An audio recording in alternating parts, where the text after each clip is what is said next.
அனைத்து தமிழ் உள்ளங்களுக்கும் வணக்கம். இது உங்கள் முதலும் நீ முடிவும் நீ. இந்த வீடியோ பார்க்கும் நண்பர்கள் இதுவரைக்கும் நம்ம சேனலை சப்ஸ்கிரைப் பண்ணலாம், மறக்காம சப்ஸ்கிரைப் பண்ணி எங்களுக்கு ஆதரவு கொடுங்க. உங்களோட ஆதரவு தான் எங்களுக்கு மிகப்பெரிய மோட்டிவேஷனா இருக்கும். வாங்க நம்ம இன்னைக்கு வீடியோக்குள்ள போகலாம். இன்னைக்கு நம்ம என்ன பார்க்க போறோம்னு பார்த்தீங்கன்னா, எப்படி நம்ம ஆன்லைன்ல என்கம்பரன்ஸ் சர்டிஃபிகேட் டவுன்லோட் பண்றது, அதாவது நம்ம வில்லங்க சான்றை எப்படி வியூ பண்றது, அப்படி இல்லைன்னா டவுன்லோட் பண்ணி ஆன்லைன்ல பார்க்கறது அப்படின்ற கம்ப்ளீட் டீட்டெயில்ஸ் தான் இந்த வீடியோவில் பார்க்க போகிறோம். வீடியோ ஸ்கிப் பண்ணாமல் பாருங்க. உங்கள் எல்லாருக்கும் தெரியும், ஒரு சொத்தை விற்கிறனாலும் வாங்கினாலும் நமக்கு தேவையானது ஒன்று பத்திரப்பதிவு யார் மேலே பண்ணியிருக்காங்க, அதோட நிலத்தோட பட்டா யார் பேரில் இருக்குது. இது ரெண்டுத்தை தான் நான் மெயினாக பார்ப்போம். இந்த பத்திரப்பதிவில் மெயினாக இந்த ஈசி போட்டு பார்ப்போம். அதாவது கடந்த காலத்தில் இந்த சொத்து யார் பேர்லாம் இருக்குது, அதில் ஏதாவது வில்லங்கம் இருக்கா அப்படின்றத தெரிஞ்சுக்கிறதுக்கு இந்த என்கம்பரன்ஸ் சர்டிஃபிகேட் தேவைப்படும். அதுக்கு தான் நம்ம இப்போ எப்படி ஆன்லைனில் டவுன்லோட் பண்ணுறது அப்படின்ற கம்ப்ளீட் டீட்டெயில்ஸ் தான் பார்க்க போகிறோம். வீடியோ ஸ்கிப் பண்ணாமல் பாருங்கள்.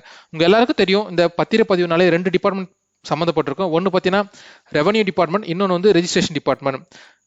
இந்த ரெஜிஸ்ட்ரேஷன் டிபார்ட்மெண்ட் தான் கம்ப்ளீட் பத்திரப்பதிவு தொடர்பான அனைத்து டீட்டெயில்ஸையும் மெயின்டைன் பண்ணுவாங்க. அதே மாதிரி பட்டா தொடர்பான அனைத்து டீட்டெயில்ஸையும் ரெவன்யூ டிபார்ட்மெண்ட் மெயின்டைன் பண்ணுவாங்க. இப்போ நம்ம ஒரு லேண்டை வாங்குறோம்னா எப்படி நம்ம அந்த லேண்டில் வில்லங்கம் இருக்கா, இதுக்கு முன்னாடி யார் யாரெல்லாம் அந்த லேண்டை வச்சிருக்காங்க அப்படின்ற கம்ப்ளீட் டீட்டெயில்ஸை நம்ம கடந்த ஒரு 50 வருடமா இது யார் பேரில் இருக்குது தெரிஞ்சுக்கிறதுக்கு தான் இந்த என்கம்பரன்ஸ் சர்டிஃபிகேட் தேவைப்படும். அதாவது இந்த வில்லங்க சான்றை வச்சு இந்த கடைசி 50 வருஷத்துல இது யார் கைக்கெல்லாம் மாறி இருக்கு, இதில் ஏதாவது வில்லங்கம் இருக்கா அப்படின்ற கம்ப்ளீட் டீட்டெயில்ஸ் நம்ம தெரிஞ்சுக்கலாம். இப்போ எப்படி நம்ம ஆன்லைனில் இதை டவுன்லோட் பண்ணுறது அப்படின்றத பார்க்கலாம்.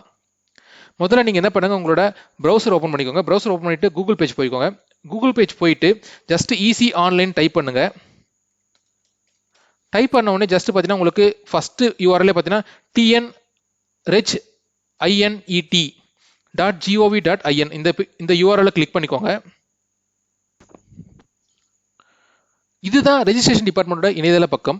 இங்கே பார்த்தீங்கன்னா நீங்கள் 2 லாங்குவேஜில் வந்து ஒர்க் பண்ணலாம். ஒன்று பார்த்தீங்கன்னா தமிழ், இன்னொன்று இங்கிலீஷ். உங்களுக்கு எந்த லாங்குவேஜ் கன்வீனியன்ட்டாக இருக்கோ அந்த லாங்குவேஜ் செலக்ட் பண்ணி உங்களோட ஈஸியாக வந்து டவுன்லோட் பண்ணிக்கோங்க. உங்களுக்கு தமிழ் கிளியராக இருக்குன்னா தமிழ் செலக்ட் பண்ணிக்கோங்க. இந்த எல்லாமே வந்து தமிழில் மாறிடும். ஒருவேளை உங்களுக்கு இங்கிலீஷ் கன்வீனியன்ட்டாக இருக்குன்னா இங்கிலீஷ் செலக்ட் பண்ணிக்கோங்க. இங்கிலீஷ் செலக்ட் பண்ணிட்டு இங்கே இ சர்வீசஸ்னு இருக்கும், அதை கிளிக் பண்ணிக்கோங்க. அது கிளிக் பண்ணோடனே என்கம்பரன்ஸ் சர்டிஃபிகேட்னு இருக்கும், அது கிளிக் பண்ணோடனே உங்களுக்கு வியூ ஈஸின்னு இருக்கும், அதை செலக்ட் பண்ணிக்கோங்க. அதை செலக்ட் பண்ணோடனே உங்களுக்கு பார்த்தீங்கன்னா ஈஸி ஆப்ஷன் செலக்ட் பண்ணிட்டு உங்களோட ஜோன் செலக்ட் பண்ற மாதிரி இருக்கும். அந்த ஜோன் பார்த்தீங்கன்னா ஒரு 10 ஜோன் ஸ்பிளிட் பண்ணி வச்சிருக்காங்க. அந்த 10 ஜோனுக்குள்ளேயும் நிறைய டிஸ்ட்ரிக்ட் வந்து கம்பைன் பண்ணி வச்சிருக்காங்க.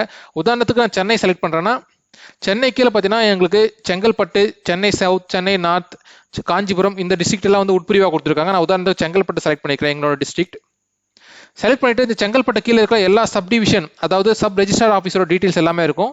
அதே மாதிரி உங்களோட சப் ரெஜிஸ்டர் ஆஃபீஸ் எதுவோ, நீங்க எங்க அந்த பத்திரப்பதிவு பண்ணீங்களோ அதோட சப் ரெஜிஸ்டர் ஆஃபீஸை செலக்ட் பண்ணிக்கோங்க. உதாரணத்துக்கு நான் வந்து இப்போ ஸ்ரீபெரும்புத்தூர் அதை செலக்ட் பண்ணிக்கிறேன். இப்போ வந்து நீங்க ஈஸியோட ஸ்டார்ட் டேட், எண்ட் டேட் கொடுக்கணும். அதாவது நீங்களோட வில்லங்க சான்று வந்து கடைசி ஒரு 50 வருஷத்தோட டீட்டெயில்ஸ் பார்க்கணும்னா நீங்க வந்து start date, end date select பண்ற மாதிரி இருக்கும். உதாரணத்துக்கு ஒரு 30 வருஷத்தோட ஈஸி பார்க்கணும். அதாவது உதாரணத்துக்கு நான் பார்த்தீங்கன்னா 2020 இப்போ, அதாவது நான் 1990 கொடுக்குறேன்.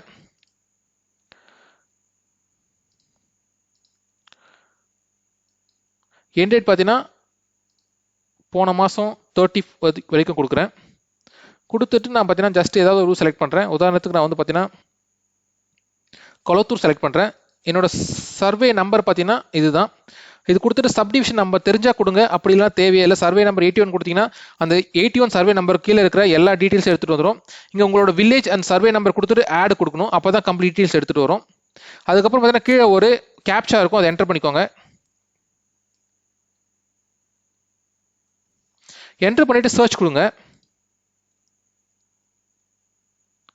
சர்ச் பண்ணிங்கன்னா உங்களோட அக்னாலஜ்மெண்ட் கிடைச்சிரும். உங்களோட பிடிஎஃப் வந்து டவுன்லோட் பண்ணிக்கலாம். ஜஸ்ட் இங்கே கிளிக் ஹியர் கொடுத்து டவுன்லோட் பண்ணிக்கோங்க. இங்கே டவுன்லோட் பண்ணீங்கன்னா இந்த லேண்ட் வந்து யார் யார் பேருக்குலாம், எந்தெந்த வருஷம்லாம் யார் யார் பேருக்குலாம் இருக்கு அப்படின்ற கம்ப்ளீட் டீட்டெயில்ஸ் பார்த்தீங்கன்னா இருக்கும். இங்கே பார்த்தீங்கன்னா உதாரணத்துக்கு நான் செலக்ட் பண்ண காலம் பார்த்தீங்கன்னா 1990 2020 செலக்ட் பண்ணியிருக்கேன். அப்போ இந்த மார்க்கெட் வேல்யூ எவ்வளோ, இதோட சப்டிவிஷன் நம்பர் என்ன, இது எல்லா டீட்டெயில்ஸும் இருக்கும். ப்ளஸ் இது எவ்வளோ யார் பேரில் இருக்கு, யார் வந்து எழுதி கொடுத்தாங்க, யார் வாங்கினாங்க அப்படின்ற கம்ப்ளீட் டீட்டெயில்ஸ் பார்த்தீங்கன்னா இதில் இருக்கும். இந்த 20 வருஷத்துக்கான 30 வருஷத்துக்கான கம்ப்ளீட் டீட்டெயில்ஸ் இருக்கும். இதை பார்த்து நீங்கள் தெரிஞ்சுக்கலாம் இது யார் கையெல்லாம் மாறி இருக்கு, யார் யார் பேர்லாம் இருந்திருக்கு, இப்போ கடைசியாக யார் வச்சிருக்காங்க அப்படின்ற கம்ப்ளீட் டீட்டெயில்ஸ் வந்து இந்த ஈசி சர்டிஃபிகேட்ல பார்க்கலாம். ப்ளஸ் ஏதாவது வில்லங்கம் இருக்கான்றதை நீங்கள் தெரிஞ்சுக்கலாம். ஒருவேளை நீங்கள் வீடு ஏதாவது வாங்க போறீங்கன்னா ஃபர்ஸ்ட் இதை நீங்கள் ஈஸி பார்த்துட்டு தான் கிளியர் தெரிஞ்சுக்கணும். அதுக்கப்புறம் தான் நீங்கள் வந்து ப்ரொசீட் பண்ணணும். இப்போ எப்படி நம்ம ஆன்லைனில் ஈஸி டவுன்லோட் பண்ணுறது உங்களுக்கு கிளியராக தெரிஞ்சிருக்கும். இந்த வீடியோ பிடிச்சிருந்தா மற்ற நண்பர்களுக்கு ஷேர் பண்ணுங்க. இந்த வீடியோ பற்றின கருத்துக்களை கமெண்ட் செக்ஷனில் பதிவு பண்ணுங்க. மறக்காம லைக் பண்ணுங்க, சப்ஸ்கிரைப் பண்ணுங்க. நன்றி, வணக்கம்.